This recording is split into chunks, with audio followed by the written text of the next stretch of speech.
Buga Vandinho. Se inscreva. Bora pra aula então?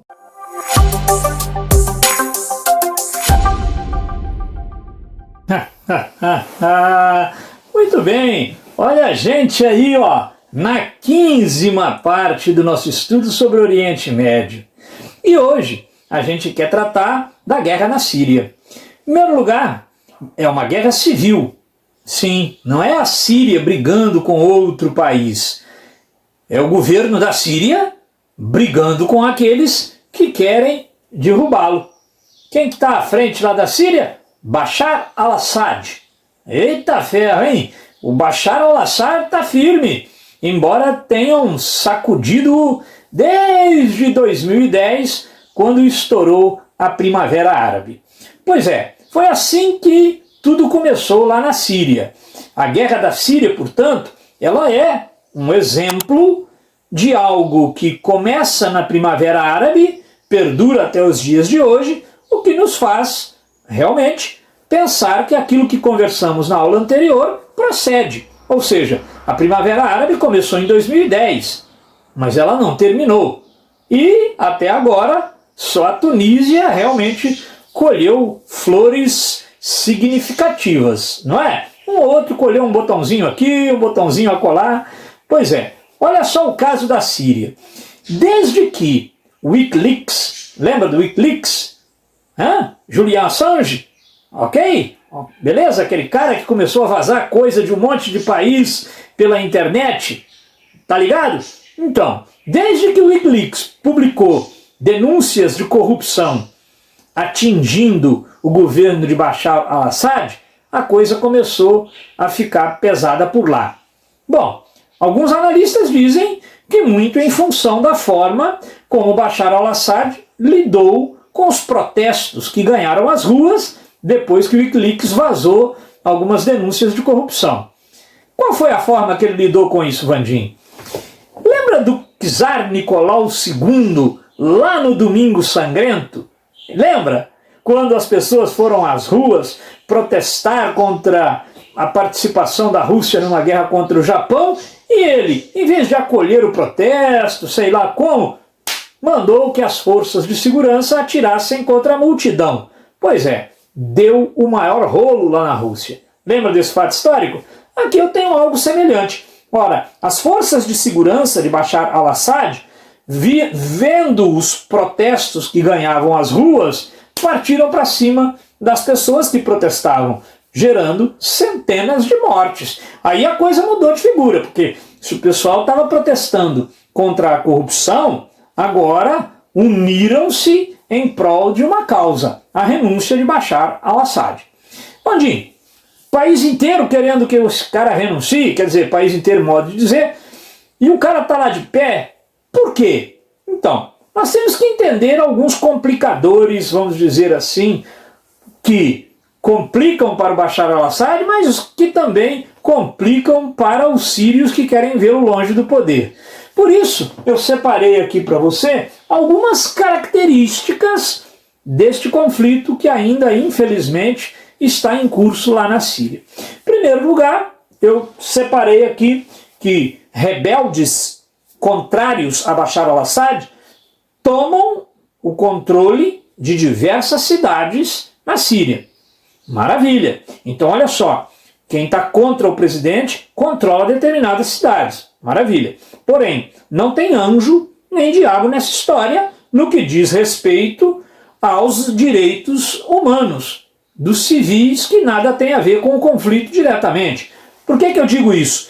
Porque há registros de que tanto tropas do governo quanto tropas rebeldes fazem uma série de obstáculos impedir que a ajuda humanitária chegue a quem precisa chegar. Então, tanto o governo impede que a ajuda humanitária chegue a pessoas que são vítimas da guerra civil, quanto rebeldes também fazem isso. Ou seja, não tem aí nesse quesito certo ou errado. Está todo mundo errado, não é? Porque está todo mundo ali sacrificando crianças. Pô, há uma série de imagens, algumas delas, infelizmente, você já caiu de olho em cima. né? Senão é preciso forrar o estômago e dar uma olhadinha aí na internet em imagens da guerra na Síria. Pois é. Outro aspecto. O Estado Islâmico, esse grupo que pretende fazer um califado no Oriente Médio, não é? Esse grupo aí, o ISIS, você já o conhece de longa data, a gente já falou dele antes. Esse grupo que tanto luta contra o que chamam da perversão dos costumes ocidentais e querem um governo na base da Sharia, ou seja, a interpretação conservadora que eles fazem do Alcorão. E pretendem fazer com que o mundo se transforme num grande califado. Bom, se não o mundo por agora, mas pelo menos boa parte do Oriente Médio. Então aqui temos esse problema do Estado Islâmico também na Síria. Aproveitando do caos em que o país encontra-se mergulhado, o Estado Islâmico já tomou o controle de algumas regiões. E isso não facilita as coisas, pelo contrário, só complica um conflito que já é por demais complicado. Eu tenho que lembrar também da questão curda. Você estudou. E você se lembra que os curdos querem a criação do Kurdistão. E parte do Kurdistão está na Síria. Lembra? O Kurdistão pegaria território em 6 países. Está aí, olha. Os curdos, não só o Estado Islâmico, os curdos aproveitam-se da confusão na Síria e levam a sua questão, os curdos também apelam para o terrorismo, levam a sua questão para a pauta. E isso complica bastante as coisas. Também trago aqui que os Estados Unidos, que apoiavam os rebeldes desde 2014, tiraram esse apoio em 2019. Donald Trump. Pandim, quando a gente teve aquela aula sobre questão curda, também houve algo assim, não foi? O Donald Trump, que apoiava os curdos, de uma hora para outra deixou os curdos sozinhos na luta contra os seus inimigos. Sim, aqui da mesma forma. Olha lá, o Trump retirou os soldados norte-americanos da Síria, deixando os rebeldes sem apoio dos Estados Unidos, o que, claro, fortalece o governo de Bashar al-Assad. E trago aqui um complicador extra, como se não bastasse já tantos complicadores, que é a presença da Rússia, do Vladimir Putin, nesse conflito. Olha, a Rússia, ela não apoia os rebeldes, ela apoia Bashar al-Assad. Tá vendo? Olha, Estados Unidos, até recentemente, apoiando os rebeldes, e Rússia apoiando o governo. Estados Unidos, os rebeldes, Rússia, o governo. Por isso que na nova ordem mundial a gente trouxe um tema para discussão que era o quê? Nova Guerra Fria. Não é? Para tentar ver esses focos de polarização que a gente vê reacendendo-se no mundo na contemporaneidade. Pandim, a Rússia está nisso aí por quê? O Vladimir Putin não tem serviço não? Hein? Lá em casa eu tenho uma trouxa de roupa para lavar, tem um quarto para arrumar, hein? Tem a casinha do cachorro para lavar, infestada de pulga, sua mãe já mandou você lavar várias vezes, trocar aquele cobertor que está lá podre, e você não troca, aquele cheirinho de podre você não vai lá resolver, hein? Pois é, o Vladimir Putin podia te dar uma mão. Pois é, mas acontece que o Vladimir Putin não pensa assim. Por que a Rússia está na guerra da Síria? Primeiro, não é de hoje. Os russos possuem uma base naval na Síria desde a Guerra dos 6 Dias. Lembra? Opa! Que é isso? Olha a gente aí, não vou cancelar a gravação não, fica isso aí no making off.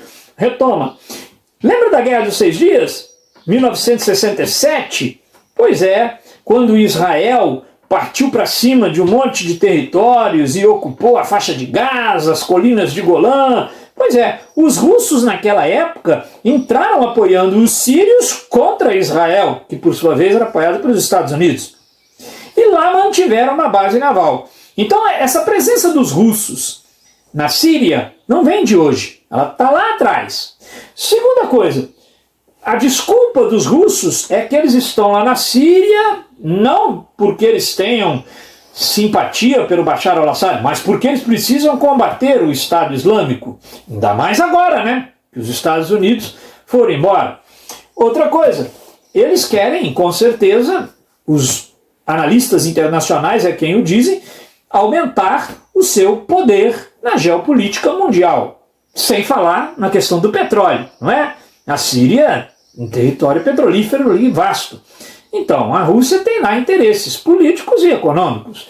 Também a Rússia é que sustenta Bashar al-Assad no poder. Bashar al-Assad já teria caído se não fosse os russos o ajudando. E por fim, a gente quer dizer que, não sei qual o nível de preocupação do Vladimir Putin com isso, mas na medida em que os russos se colocam contrários ao Estado Islâmico, combatendo o Estado Islâmico, justamente num país onde eles têm a chance real de fixar os pés e construir seu califado, bom, se os russos fazem isso, colocam-se na rota dos terroristas. Então tá aí, a Rússia se torna cautelosa, tem que se tornar, porque ela passa a ser alvo do terrorismo internacional patrocinado pelo Estado Islâmico. Beleza? Deu para compreender então que esse conflito continua em andamento enquanto eu gravo essa aula. Então não tem como aqui falar em vencidos e vencedores. Embora discretamente eu possa te dizer que acredito, do meu ponto de vista, que nesse tipo de conflito todos são perdedores, né? Onde a razoabilidade, onde a vida humana encontra-se ameaçada e fragilizada, não tem vencedor nenhum, né? Força na peruca que nós estamos precisando. Haha, terminou de assistir? Gostou? Nem doeu, né? Então agora vai lá, se inscreva no nosso canal, espalhe a boa nova, vira e mexe, tem um vídeo novo por aqui. Se não tiver também, não te devo nenhuma satisfação, mas vai entrando aí que aparecem as coisas, tranquilo? Não passa aperto com história não. Vem pro Sabuga Vandim que aqui a gente sabuga. Se não for história, vai ter aqui. Se não for, a gente inventa pra ter aqui também. Abração, hein? Deixa o seu like e inscreva-se.